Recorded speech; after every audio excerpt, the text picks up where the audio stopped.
Tere tulemast e-õppe loengusse ja teemaks on reklaamide seadistamine.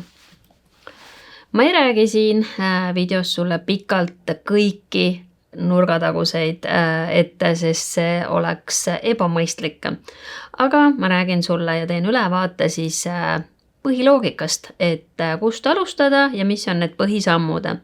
Ülejäänud jääb ikkagi iga haldaja siis enda välja uurida, sest siin adset ja kampaania tasemel oleneb see ikkagi väga palju sinu tootest, teenusest ja muudest spetsiifikatest, nii et sellist 100% spikrit ei ole võimalik ette teha, mis kõigile nii-öelda universaalselt sobib. Aga üldloogika küll. Ja alustuseks siin slaidi peal siis ongi näha Facebooki reklaami struktuur, et kohe vaatame täpsemalt siis, kuidas ta välja näeb seal reklaamihalduris, aga kõige esimene asi siis on kampaania eesmärk. Siis järgmine kiht tuleb adset, ehk siis see tähendab sihtrühma, et miks siin mitu valikut on see, et hea võimalus testida siin, et sihtrühm 1, sihtrühm 2. Ja kolmas kiht, see sinine kiht siis on selle creative ehk siis selle reklaami enda osa, mis siis tähendab täpselt visuaali, olgu see staatiline pilt, foto kuni siis videoni välja ja teksti osa. Nii, et lähme teele. Ja nagu siis eelmise slaidi peal ka näha oli, see esimene valik on üks kõige raskemaid, et see on see esimene samm, et mis eesmärki ma tahan saavutada. Ei ole kahjuks võimalik valida siin 2 nuppu. Et kui sa selle vaate peal oled, siis sa pead tegema ühe ainsa otsuse ja ühele sõnale siin siis vajutama. Ja mis need siis täpselt on, et panin siia väikse kirjelduse, et esimene on siis awareness ehk siis eesti keeles teadlikkus. Ja siin, kui sa selle eesmärgi valid, siis see mitte midagi muud ei tähendagi, kui suurendada sinu brändi tuntust.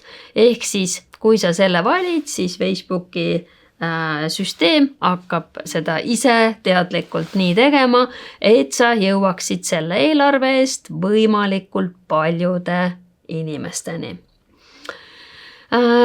Seda siis kasutataksegi rohkem selleks, et sinu ettevõtte nime, logo, brändi nii-öelda rohkemate inimesteni viia. Ja siin ei ole eesmärk see, et ma saan klikke, päringuid, oste, vaid siin on puhas nähtavus. Kasutatakse võib-olla veidikene vähem kui neid teisi ja just puhtalt sellepärast, et siin konkreetselt tegevust toimub vähem, et seda ostu või broneeringut. Traffic ehk siis liiklus on kõige siis populaarsem nendest valikutest ja selle eesmärk siis juba on suunata siis huviline sinu veebilehele, e-poodi, blogisse, maandumislehele ja seal reeglina teatavasti juba toimub mingi tegevus, kas ta vaatab, loeb, võib-olla ongi blogi lugemise mõttes, harimise mõttes, ehk siis tihti siin juba võib see tegevus toimuda. Siis järgmine on engagement ehk siis kaasatus, et seda siis saab väga tihti kasutada juba näiteks ka ilmunud postituste puhul, mis on feedi peal, et sõna otseses mõttes soovingi rohkem sellele postitusele, sellele reklaamile rohkem meeldimisi, jagamisi, kommentaare, millega siis omakorda seda orgaanilist ulatust kasvatada. Et võib-olla ka väga levinud siin videote puhul näiteks, et jõuda siis veelgi rohkemate sihtrühmadeni. Siis on leads kampaania ehk siis selline müügikampaania, seda ka päris igale poole kindlasti ei sobi, aga põhiline eesmärk, mida ta siis teeb ja on siis üles ka ehitatud vastavalt sellele, et ongi kontakte koguda. Ehk siis see tähendabki seda, et teen sellise kampaania, näiteks lihtsalt üks näide, neid on erinevaid, aga annan ära, ma ei tea, tasuta näiteks mingi e-raamatu, aga sellele vastu tahan saada siis näiteks e-posti, telefoninumbrit, nime, midagi sellist. Aga ka siin uudiskirja näited, registreerimised, broneerimised, et kõik sellised tegevused. Siis järgmine on äpi promotion. Siin ei ole pikalt midagi rääkida, kui su teenuste seas äppi ei ole, siis seda ka ei ole vaja. Aga muidu hästi lühidalt on tema eesmärk, kui on äpp, siis saad seda võimendada. Ehk siis eesmärk ongi rohkem äppi alla laadida. Ja viimane on siis peamiselt mõeldud e-poodidele, ehk siis sales, ehk siis müük. Ja siin on nüüd väga konkreetne müügi sooritamine. Ja konversioon ongi põhimõtteliselt ost sinu e-poest. Nii et oleneb siis, mida sa tahad saavutada ja vastavalt sellele siis valid konkreetselt selle kampaania eesmärgi. Peale seda, kui siis on valik tehtud, siin on nüüd üks näide edasi minnes Trafficu kampaania puhul, aga korraks võib-olla hüppan siis siia reaalsesse keskkonda, ehk siis siia business manager keskkonda. Ja kui korraks kõrvutada nüüd seda slaidi siin, seda esimest slaidi, et siis siin ongi see kampaania, et ehk siis selles valikus on mul see esimene aste, siis ad set ongi see sihtrühma aste ja siin muud valikud. Ja kolmas aste, siin on ta siis nimega reklaamid, ongi kõik see visuaalne pool ja tekstiline pool ka, ehk siis see creative pool. Ja kui ma siin praegult ka ühe näitena läbi teen, et nüüd valin siit näiteks Traffic, siin muideks on ka pikemalt kirjas, mis need tähendavad ja mõne puhul saab ka rohkem lugeda. Et siis võtame siit näiteks selle esimese, siin slaidide peal on kirjas, mis täpsemalt tähendab, aga käime siis korraks läbi. Nii. Ja siin siis tasub jälgida, kus etapis sa oled. Nii, et kui ma nüüd selle eesmärgi ära valisin, siis siin on ka 3 jaotist. Et see võib ka algajat ajada alguses segadusse, et ei saa täpselt aru, kus sa oled, aga siin siis sa näed täpselt, et see on sul siis aktiivne. Ja esimene oligi siis eesmärk valitud, see on siit näha ka ja siia kirjutatakse siis selle kampaania nimi. Need AB testid ja siis advance ja campaign budget, need nüüd natukene olenevad, et põhimõtteliselt siis siin eelarve juures saab ära määrata kogu siis kampaania eelarve, et kui sa selles etapis, lähen siit korra tagasi siia, selle näite peale, et kui sa selles etapis paned eelarve paika, oletame, et kogu kampaania eelarve on näiteks 150 eurot või 1500 eurot ja siia teed mitu adset, ega see adset ehk siis see sihtrühm ei pea 2 piirduma, sa võid neid siia 4 ka teha. Siis see tähendab seda, et ta jaotab siin seda nende vahel. Aga teine variant on, kui sa siin kampaanial seda eelarvet paika ei pane, siis pole üldse muret, et seda saab ka siin alumistes etappides teha. Ehk siis iga selle adseti etapis. Ja ega siin ei olegi muud soovitada, et kui see eelarve kitsam on, siis mina pigem ei ole seda kasutanud. Kui eelarve suurem on, siis võib.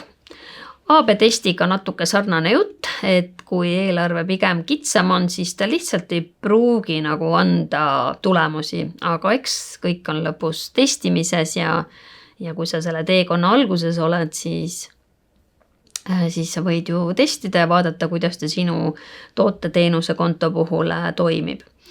aga siit siis edasi minnes A1 samm jäi vahele, et seda ei ole vaja, kui sinu toode-teenus ei kuulu siis Facebooki poolt siis ette antud kategooriasse. Et need kategooriad siis ongi kõik valimised või kõik need poliitika teemad, siis kinnisvaraga seotud, tööhõivega seotud ja rahadega, finantsteenustega seotud. Kui sa nendega ei tegele, siis selle võid vahele jätta ja lähed järgmise juurde ja sisuliselt oledki nüüd selles etapis. Ja siit on näha ka. Ja siin siis samamoodi, et soovitan ka mõelda läbi ja hakata kohe õigeid nimesid reklaamidele lisama, sellepärast, et hiljem, kui sa jätad siia, ma nimetan neid siis mõnes mõttes suvalisteks nimedeks, mida siis Facebook ise välja pakub. Et ühel hetkel, kui seda datat on hästi palju, siis võib-olla ei orienteeru nii hästi. Nii et soovitan siin siis nimede struktuur ka läbi mõelda ja näiteks, mis siia sobibki näiteks liikluskampaania, et liiklus, ehk see annab siis selle, et siin on seda traffic kampaaniat tehtud eesmärki ja siis konkreetselt selle enda reklaami nimi. Siin enamasti ongi soovituslik see veebilehte valida, aga muidu on ka võimalus Messengeri suunata liiklust, helistamised, Instagramid, Facebookid ja nii edasi. Ja siit siis edasi nüüd tuligi, nagu ma ütlesin, et kui sa siin ei pane paika seda reklaamieelarvet, siis sa saad seda siin etapis ka teha. Nii. Aga siin siis ka mul mingit salaretsepti anda ei ole, et see nii oleneb tootest, teenusest, sinu kontost, eelnevatest reklaamidest.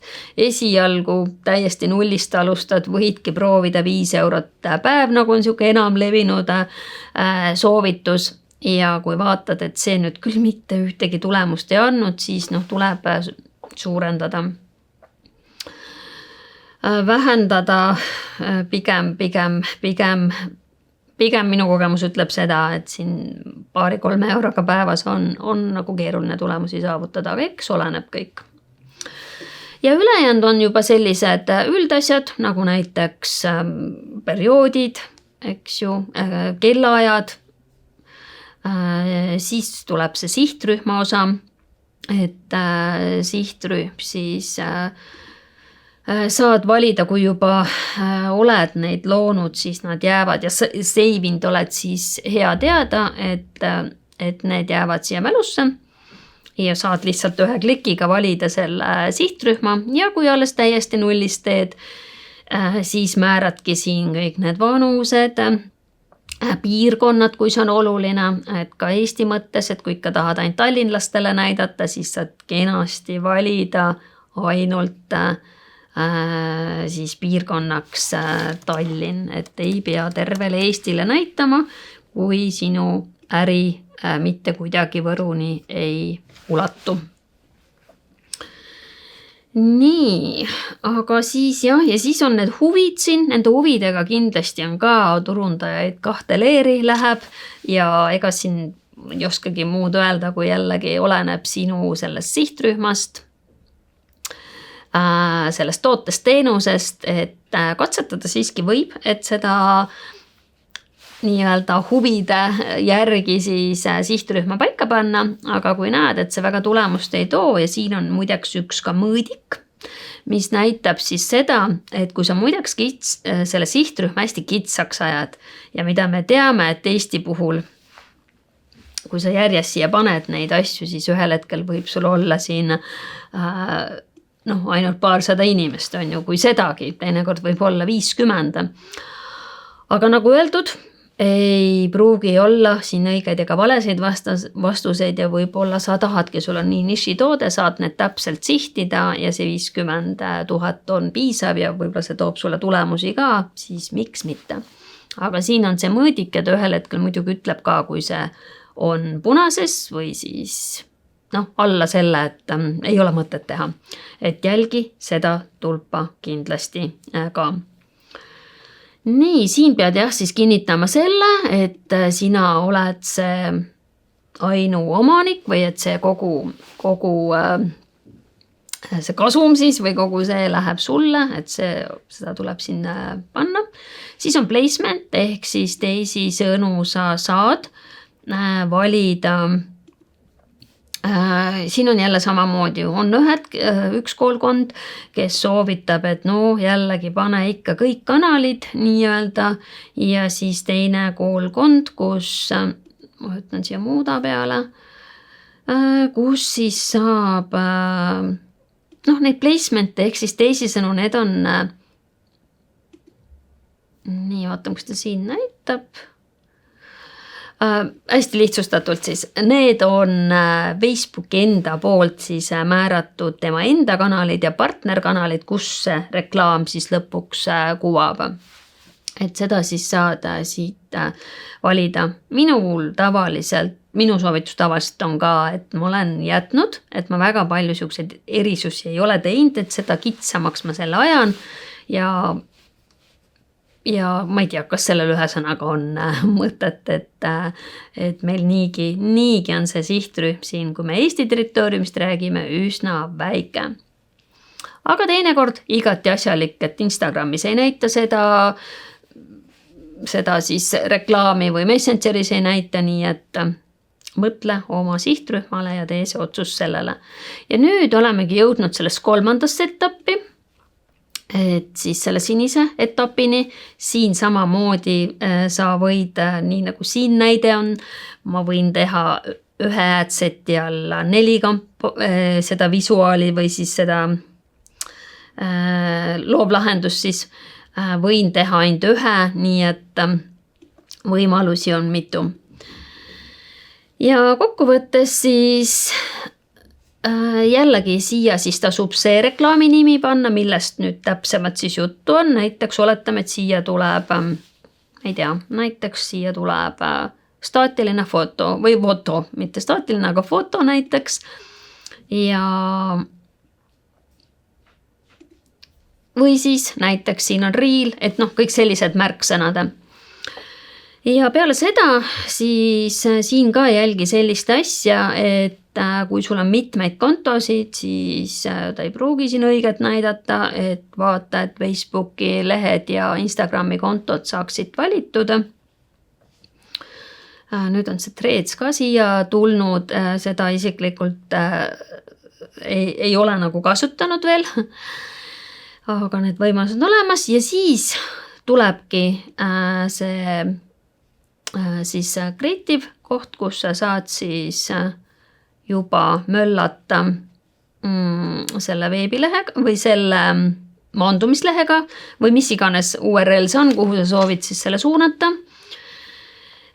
Siin siis tuleb paika panna, kas sa tahad, kas on ei või tahad mingit lisanupukest siia. Näiteks kirjuta otse Instagram direktsõnumisse, WhatsAppi, helistamised või siis ei. Siin saab, kui on Facebooki üritus, seda tavaliselt siis eraldi tehakse. Ja kokkuvõttes, kohe vaatan, jõuamegi siis selle osani, kus ma saan siis nüüd kas video üles laadida või siis pildi panna. Ja siin omakorda siis tuleb järgmine setup, et määran näiteks talle siis meedia, kas laen ülesse või on ta mul siin juba olemas. Siis mind kindlasti, millele tähelepanu pöörata, on 3 erinevat suurust. Eriti kui ma placementina kasutan kõiki, siis peab arvestama 3 erineva suurusega. Et see on selline tüütu asi, aga midagi teha ei ole, et tuleb kas Canvas või mõnest muus tööriistas siis valida või teha õiged suurused, et ma teen siin ühe teise näite praegu läbi. See foto polnud võib-olla praegu hea näide. Ma lähen siia korra tagasi, paneme siit selle ühe Canvas kujundatud, vot see on hea näide. et eriti kui me siis räägime kujundusest, kus on teksti ka peal ja kui sa neid suuruseid eirad, siis vot tulemus jääb selline ja pole väga ilus. Eriti kui me räägime story formaadist ja sellest landscape formaadist. Ja noh, kui sa siin kärpima hakkad, siis üldjuhul on ikka niimoodi, et noh, ikkagi mingi tekst läheb siit kaotsi. Võib-olla teinekord oleneb visuaalist, annab midagi teha, aga enamasti reeglina tuleks need kõik eraldi teha Canvasi üles laadida siia. No vot, ja kui see osa on tehtud, hiljem saad siin kõik neid veel eraldi muuta ja siis tulebki tekstide koht, et lihtsalt korraks siin ka niimoodi näitan, et sa saad kõike ise nagu selles mõttes jälgida. Et näiteks kui ei tea, aga kuhu see tekst läheb, siis palun väga, on ju. Järelikult see läheb siia pildi ülesse, ehk siis päisesse. Siin on veel siis neid teksti võimalusi. Kuni siin muusika ja muude loovlahendusteni välja. Et seda tasub siin ka avastada. Nii, ja siis ülejäänud juba ongi viimane plokk, kui need tekstid on paigas, nupukesed paigas, mis ta siin tegema peab. Et siis viimane osa on see tracking osa, et siis esimene soovitus kindlasti, et on piksel paigaldatud ja reeglina see siis ka siia automaatselt nagu tuleb, võib-olla esimene kord tahab manuaalselt siin setup'is seadistamist, aga hiljem on ta üldiselt olemas lihtsalt veenduda, et on ikkagi õige konto piksel, eriti kui neid on palju. Nii kontosid ja teinekord ka võib piksleid ekslikult tekkida mitu tükki, neid ära kustutada ei saa, et siis on oluline jälgida, et see õige või aktiivne on roheline. Ja siis URL parameetrid, mis samamoodi siis Google Analyticsi jaoks on oluline, aga selle kohta siis juba eraldi juhend, kus võib küll step by step teha selle järgi. Ja pärast seda, kui need on tehtud, tekstid, kujundused paigas, ühtegi punast errorit ega siin oranži muidugi ei tohi olla, et need tuleb kõik nagu eemaldada. Praegult ma lihtsalt kiiruga tegin ja loomulikult siin ei meeldi kõik asjad. Aga hiljem igal juhul, kui kõik on valmis ja oled veendunud, siis avalda nupp. Ja läheb ta siis esmalt ülevaatuse staatusesse ja peale seda siis tuleb Meta poolt meili peale tavaliselt siis kinnitus, et kas reklaam läbis kontrolli või ei läbinud. Ja siis vastavalt sellele juba saad muudatusi teha juhul, kui ta ei läbinud. Aga selline see loogika on, et kõige lihtsam, jah, et see oli see üldloogika, aga mis puudutab nüüd neid erinevaid kampaania eesmärke, siis tegelikult iga selle kampaania eesmärgiga siit edasi minnes mängumaa muutub. Ehk siis eriti reklaamide poole peal tulevad teised tingimused mängu ja kui täitsa esimest korda teed, et siis võib-olla tasubki otsida infot konkreetse selle siis eesmärgi kohta. Noh, näiteks tuleb kas või see äppide seadistus, leads seadistused, et jah, mänguplats siis nii-öelda muutub ja ei ole võimalik täpselt üks-ühele spikrit ette teha kõigile nendele 6 eesmärgile. Aga head uudistamist ja katsetamist ja kohtume siis järgmises videoloengus.